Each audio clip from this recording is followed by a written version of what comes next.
ఉసిరికాయ పచ్చడి చేసే విధానాల్లో ఇది ఒకటిగా నాకు అర్థమవుతోంది. ఎన్నో విధానాలు ఉండొచ్చు, ఉన్నాయి కూడా. అందులో ఇది ఒకటనమాట. నాకు బాగా తెలిసిన వాళ్ళు ఎవరో రాసి పెట్టుకున్నది ఒక పాత కాగితం దొరికింది. సరే, ఈ వీడియో చూసే వాళ్ళలో ఎవరికైనా వంట ఆసక్తి ఉండి ఇది ప్రయత్నం చేద్దాం అనుకుంటే చేయొచ్చు కదా అని చెప్పి రికార్డ్ చేస్తున్నాను.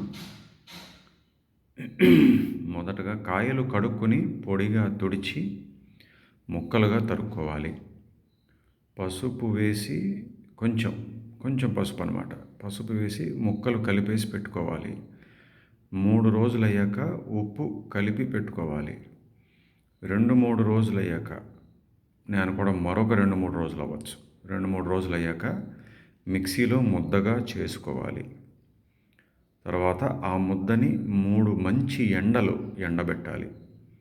ఎప్పుడు అవసరమైతే అప్పుడు తగినంత క్వాంటిటీ, అంటే తగినంత ప్రమాణం తీసుకొని పోపు అనగా ఎండు మిరప, ఆవాలు, మెంతులు, ఇంగువ వేయించుకోవాలి. పచ్చిమిరప, కొత్తిమీర వేసుకోవాలి. ఇది ఉసిరికాయ పచ్చడి ఒక విధానం. తర్వాత ఉసిరి ఆవకాయ కాయలకు 2-3 నరుకులు పెట్టి మూకుడులో చమురులో మెత్తబడేలా మగ్గబెట్టాలి.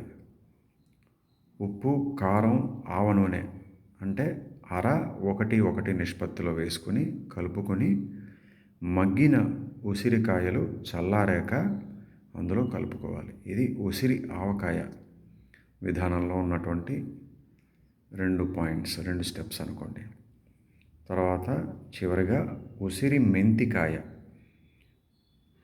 ఉసిరి ఆవకాయలో ఉన్నటువంటి ఫస్ట్ పాయింటే మళ్ళీ ఇక్కడ కూడా, అంటే కాయలకు 2-3 నరుకులు పెట్టి మూకుడులో చమురులో మెత్తబడేలా మగ్గబెట్టాలి. రెండో పాయింట్, ఉసిరి మెంతికాయలో ఆవాలు, అందులో సగం మెంతులు, ఇంగువ విడివిడిగా వేయించుకొని గుండ చేసుకోవాలి.